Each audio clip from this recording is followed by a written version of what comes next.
Esperanza Vasquez, and we're here with Global City Unity with CAN TV Channel 19, and we're going to talk about real estate because we are a lot of interesting people are here today to talk about foreclosures and also how to invest. And we're going to talk to special people that know their field very well, and these are questions that a lot of people are interested in wanting to know about.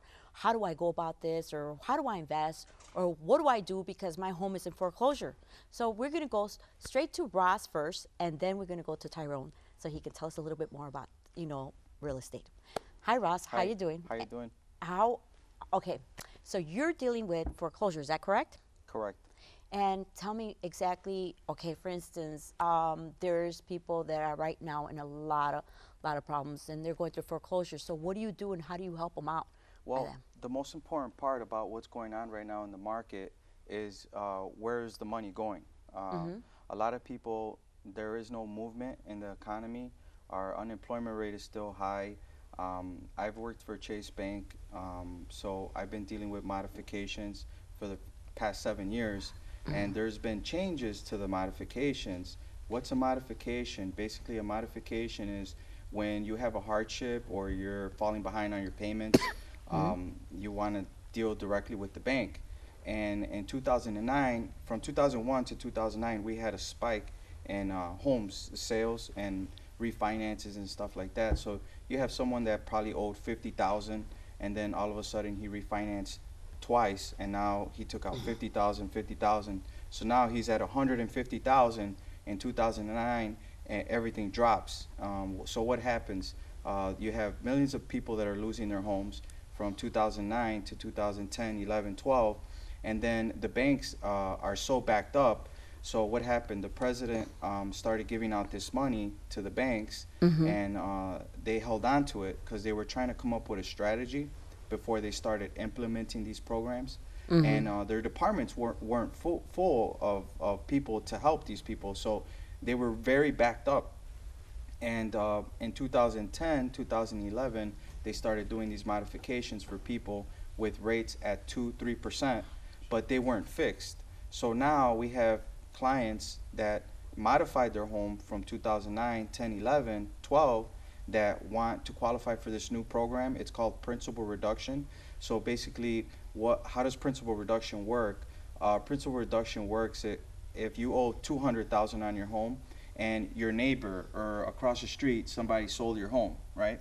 So they sold your home for 125,000. The person sells their home or forecloses on it for 125,000. You owe 200 or 250.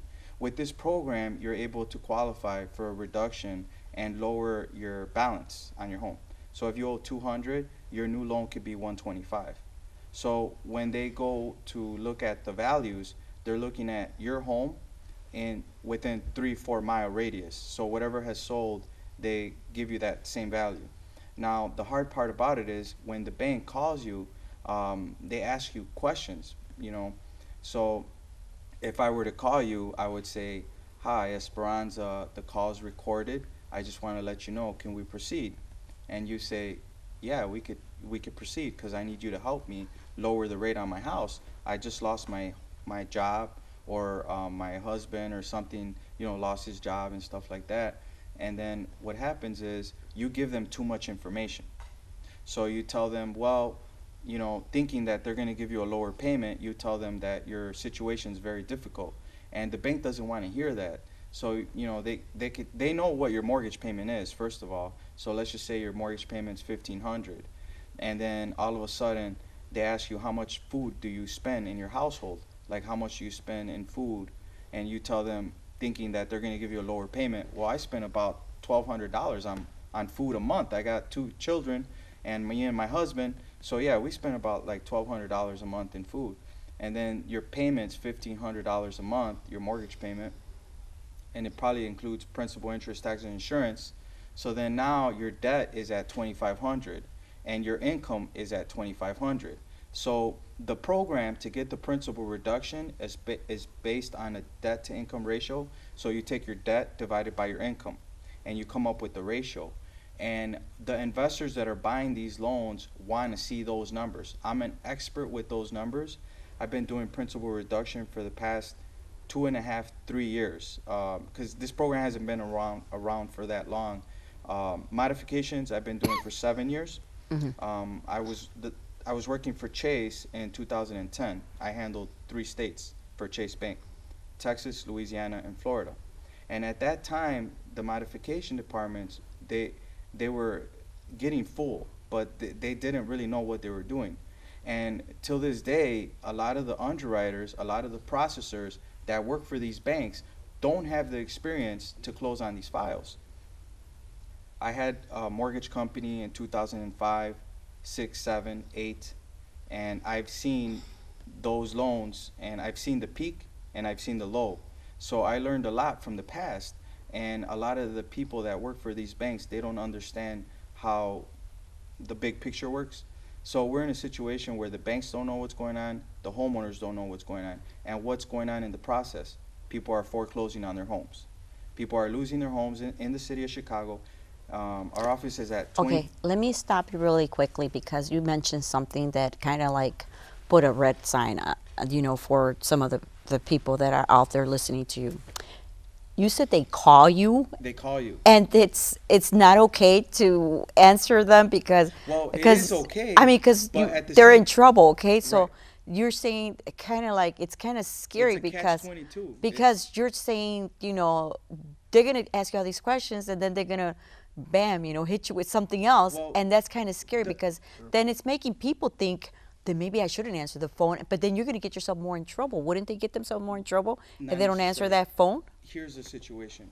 You need to talk to an expert and find out exactly what's going on with the banks. Because if you give them too much information, they're going to deny your file. And what's going to happen? The bank's never going to tell you no. They're always going to tell you yes. But see, there's levels to the program for principal reduction. So principal reduction is level 1. So level 1 has principal reduction. Level 2 doesn't. It's called tier 1, tier 2, tier 3. And traditional is what local banks like TCF, Harris Bank, First Merit, local banks offer traditional programs for people that had a hardship, just to get them back to where on their feet. Like they fell behind 9 months and now they want to get back on their feet. But what happened was in 2010, 11, there were so many people losing their homes that you could tell the bank, oh well, I spend a lot of money on food, and they would just give you a low rate, like a 2% rate, but there wasn't any principal reduction.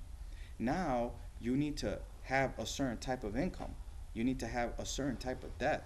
Now, as far as your debt, yeah, it is good to tell the bank, well, yeah, I have this much debt. But before you talk to the bank, you should call us or come to the office, because we have a lot of people that went through the government to try to get help, and the people in the government are not experienced or ever worked for banks. So you So, have a foreclosure epidemic. What do you think about Obama? That they said they had that program also. Well, they It gave was close very to $3 trillion Uh-huh. to the banks. Some of the banks already paid the money back. That was the TARP money.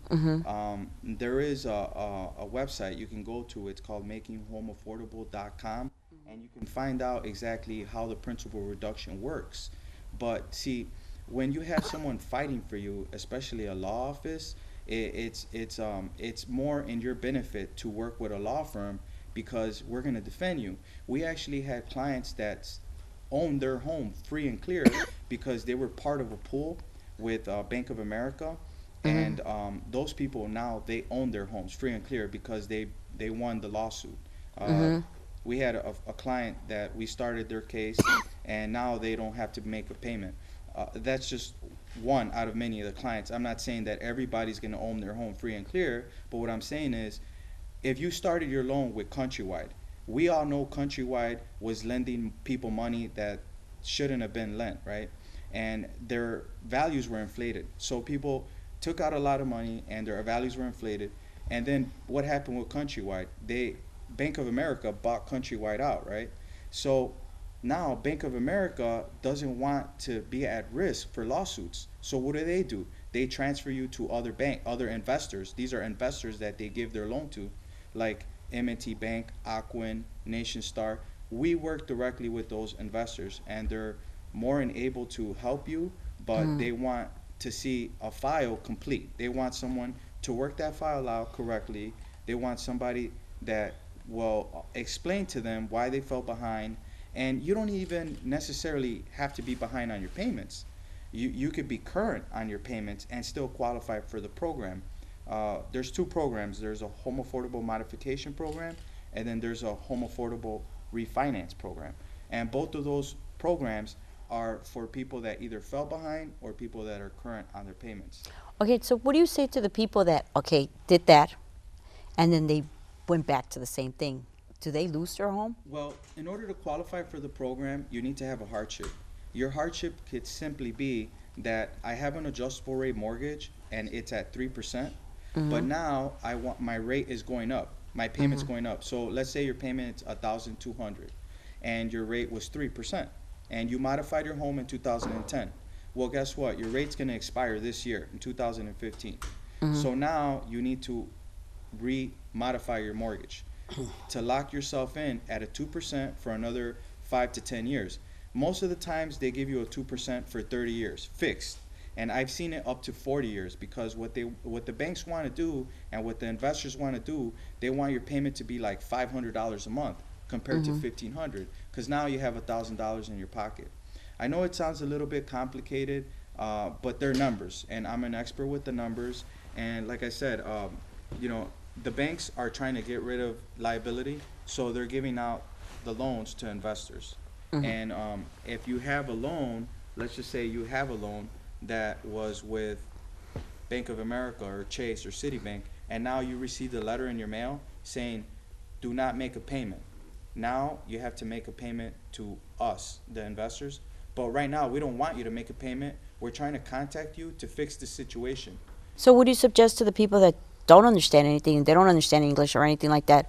What do they do? Do you also have, you know, like somebody that can help out people that don't understand the situation? Well, we work in every state. We have clients in California, Wisconsin, New York, Indiana. So it's not like this thing is just Chicago or Cook County, right? This thing is all around the United States. It's in all 50 states. So we work in all 50 states, and I think it's very important. So are you also for helping out like people that don't understand English? Yeah, we work in the Spanish community. We have a couple Polish clients. You know, this thing, you know, when you have a line, especially when it comes to the housing market, that peaks and it has been consistent, and then it goes down, and then it's consistently going down. You know, there's no money there's no movement. You know, yeah, you could have good credit, and you could not have you don't have equity in your house. Like, you could have a 750 credit score and you owe $250,000 on your house, and you've been paying your house for 5 years, and guess what? Someone lost their house a block away, and they lost the house for $200,000, and you still owe $250,000. Your house is worth $200,000. You're $50,000 underwater. Well, you cannot sell that house. I don't mean to interrupt you, but we're going to give Tyrone a chance Yeah. also, because Tyrone needs to talk to, because I know you mentioned about investors, and that's where he comes in, because you said also about investors, right? So, It's Jerome, but oh, that's it's okay. Jerome. I'm sorry. By the time I'm a regular on your show, you'll have it. I'm sorry. That's okay. Jerome. I'm can you Jerome explain- Banks. I'm the president of a company called Wealth Builders of Chicago, and essentially what we are real estate consultants. For lack of a better word, we're a real estate coach.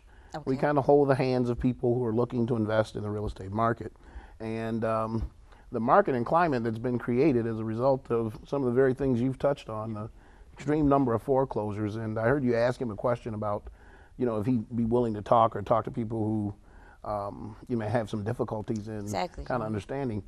On a national average, 67% of all the foreclosures on a national average occurred in minority communities. Really? So that's, you know, going to Yeah, bring it's you into African Americans, Hispanics, and things pretty like that. big, huh? Yeah, it is.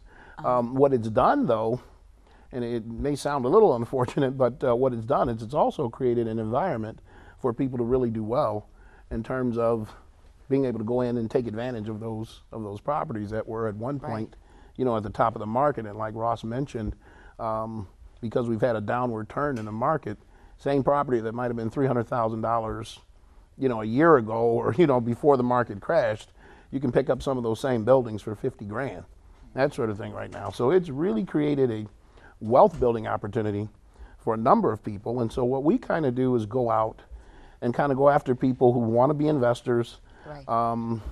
people who kind of have that fear. One of the biggest things I run into when I take a poll from people who want to be investors is that they're fearful. They don't Right. want to get involved in something that they really don't understand. They don't understand values. They don't know how to assess a great deal or not. And so we kind of take them by the hand. I teach them that there are 3 keys to success in purchasing and making a real estate investment. It's price, property, and location. Right. So if you got the right property and the right location at the right price, you can't go wrong. So where do you find these homes? I mean, Well, they're all over Chicago. They're all over Chicago because what it did is there's no way, whatever happens, even in like the minority communities, it happens to the poorest of people. And he mentioned that a lot of those folks shouldn't have gotten loans, which is true. Right. It kind of has a domino effect. You can't affect, it's kind of a balance where you can't affect one without the other, because what happens is as the values start to drop with homes going into foreclosure, some of the folks who perhaps would not have been in foreclosure find themselves, for economic reasons, just simply dumping the property and getting out. Because if you've got a $250,000 mortgage and some guy buys the exact same house across the street from you for 75 grand, well, you're about 175,000 or so in the hole.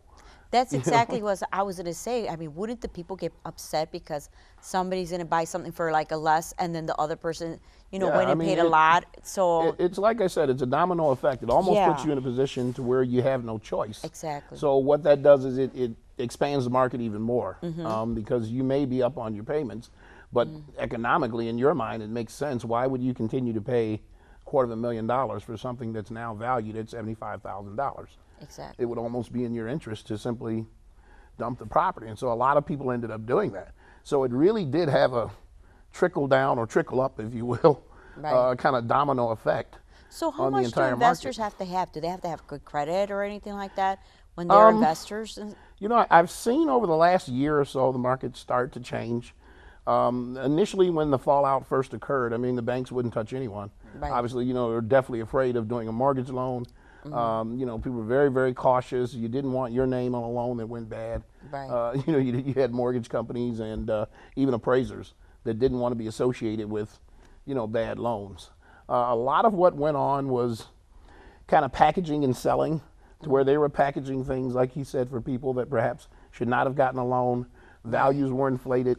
So different people things were like just that. trying to they were pretty much, it's like you're working, but you're getting paid for this, but you're not really looking deep into their Exactly. I mean, if it they was, really qualified or not. Well, what happens is when you create a market where where there are no real checks and balances, Exactly. and people are being paid a commission to sell and push as much as they can, that's what happens. You end up, Exactly. you end up in the environment that we did, and that went from the appraiser on the street to the folks on Wall Street.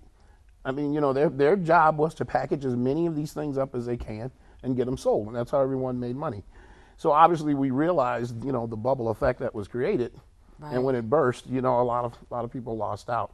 So what I've seen, and get back to your question, is I've seen the banks become a little more relaxed over the last year in terms of making loans. The environment's kind of changing now. A couple of years ago, you could almost forget about it.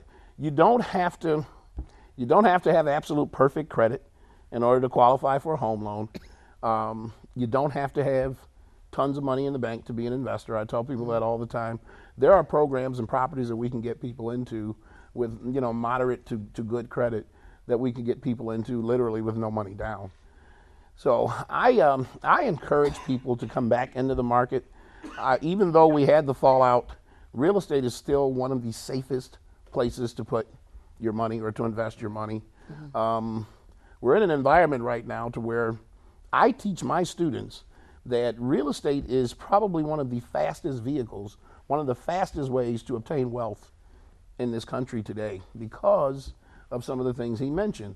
There are properties that you can buy foreclosures for $50,000 to $75,000 that may have $150,000 value on them. And so that's kind of what we do for our clients. We go out and find those deals through our vast resources, 17 years of experience in the field and having done this. one of the things and keys to success is networking. You know, the more people you know, the more folks that you know that are involved, the better your chance of landing a successful deal. I know a number of people that have gone into the, you know, the seminars. Yeah. If there's a seminar within 100 miles, they'll go and attend, and you know, they spend a lot of time talking to the how-to folks who are teaching them. And then 90% of the time, you leave that seminar and you never really do anything to apply what you've learned. So it kind of helps if you have a real estate coach, someone who can kind of walk you through the steps, explain to you why and where to go into. We categorize the city in what we call A, B, C, and D communities. And A being the absolute best communities, D being some of your worst communities.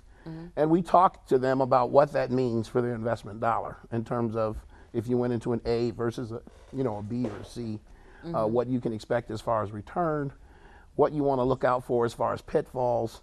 I have a guy call me on the phone and he'll say, well, look, I've got a great, beautiful 2-unit Greystone. I picked it up for 20 grand. Well, he may have bought that in the worst neighborhood in Chicago. So, you know, in my mind, that doesn't really qualify as a deal. Right. You know, so it's all relevant to So, where you are. so then a lot of the people that come to you, do they come, a lot of investors, are they coming now more open? Because like you said, like Ross mentioned at one time, it just went everybody, you know, there was too many loans out there, too many things going on that the banks went giving out too much, Right. and it got a lot of people in trouble. I've seen more people start to return to the market. I get people ask me all the time how much more time do you think we'll ever get before the market goes back to where it was. Right. Obviously, values will increase. I hope that we never have a repeat of what we had before. Right. But from an investment standpoint, I see more and more investors start to come back into the marketplace. People are starting to feel more comfortable about putting their money into real estate.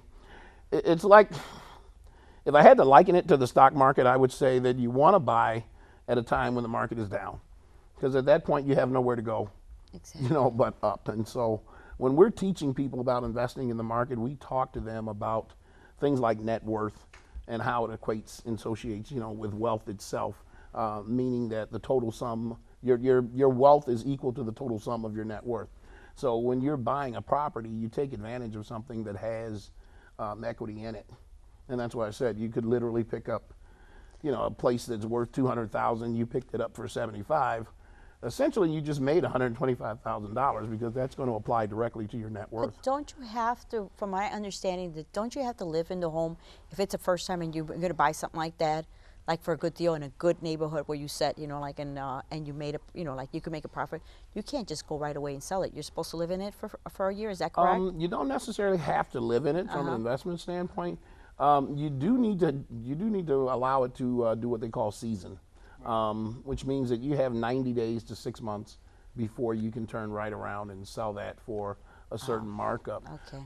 You know, and it really depends again on what you've bought and where you've bought it. I've literally done flips where I've picked something up 1 month and turned around within 30 days and sold it for a $20,000.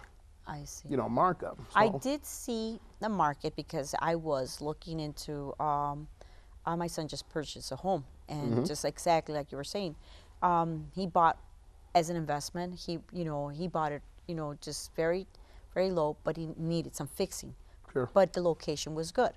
So, but when we were looking for him, you know, we went into the north side, and there was just like outrageous prices.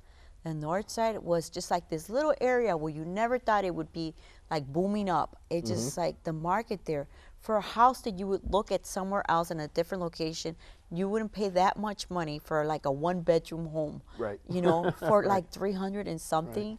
And then you go to the south side, and then it's like homes that are, You know, like you said, they're giving away. what I think would- Hi, you're here with Esperanza Vasquez, and we're here with Global City Unity, Channel 19, and we're talking about real estate, subjects that are very important to a lot of people that are right now looking into investment or either foreclosure. And we have two specialists here today, and we're going to ask them what do they think about some of the most important points about investing and also about foreclosure, and how can we find them so we can get some help. All right, Ross, can you tell us where we can find you and what can we do about it, you know, about your foreclosure? Most importantly, you can send me an email, and I will reply. I will reply. Uh-huh. My email is one, like the number one, step, STEP, step, Ross, ROSS, @gmail.com. One step Ross @gmail.com. ROSS, one step Ross @gmail.com. Send me the reason why you fell behind, or what your situation is, what bank you have, or if the bank is playing like a Ponzi scheme with you where they're switching your loan around. Send me that information with your name and number. We'll give you a call. You could also search me on Facebook. I have a like page, Ross Garcia, ROSS GARCIA. I have a Facebook as well. I could add you as a friend. And yeah, you can reach me like that. That's the best way to reach me. Also, you said you also speak in, you can also help out people in the Spanish market? Yeah, we actually have a radio show Monday through Friday on 7:50 a.m. It's from 8 to 12 in the afternoon. So from Monday through Friday from 8 to 12. I usually come out on the radio like at about 9, 9:30, 10 o'clock. So, and then we also have a TV show for the Spanish market on channel 50.2. It's Mundo Fox, Mundo Fox TV. So you can find me there Monday through Friday from 8 to 8:30. No, from 7:30, I don't even know what time, but from 7:30 to 8. Friday mornings, I have a show, 30 minutes dedicated just for the Spanish market from 7:30 to 8 on Friday on Mundo Fox. So you can find me there. And Ross, can I ask you, do you speak Spanish through the whole Yeah, time? I speak Spanish. It's very complicated when it comes to numbers, because you got to remember that these banks, you know, it's all numbers. So the 30-minute show we have on Fridays is dedicated just to educate, kind of like what you do, you know. But I'm just educating as far as debt and income ratios and equations and stuff like that. Okay, very good. And on to our next guest. And where can we find you? I can be reached at the wealthbuildersofchicago.com. That's one word. That's our website. And as I said before, what we do is we consult and coach people who are interested in investing in the real estate market. I love to get those people who are seminar crazy. I have some folks that I've worked with that if there's a seminar within 100 miles, they'll attend it, trying to get information, trying to learn how to invest and what's the safest way to go about it. So those are the folks that we kind of hone in on, and we bring them into our service. We teach them how to make those, how to make the right investments, where to go, what to stay away from, how to assess, a good deal from a bad deal. As I said earlier in the show, it's not always, prices does not necessarily make it a good deal. Sometimes you literally get what you pay for. Right. So a cheap price doesn't necessarily constitute a great deal. And we kind of teach people how to put the 3 keys to success together, and that is price, location, and property. So you want to be in the right location, you want the right property at the right price. And there's a little bit of, I shouldn't say secret, but there's a method to getting those 3 things to kind of culminate together.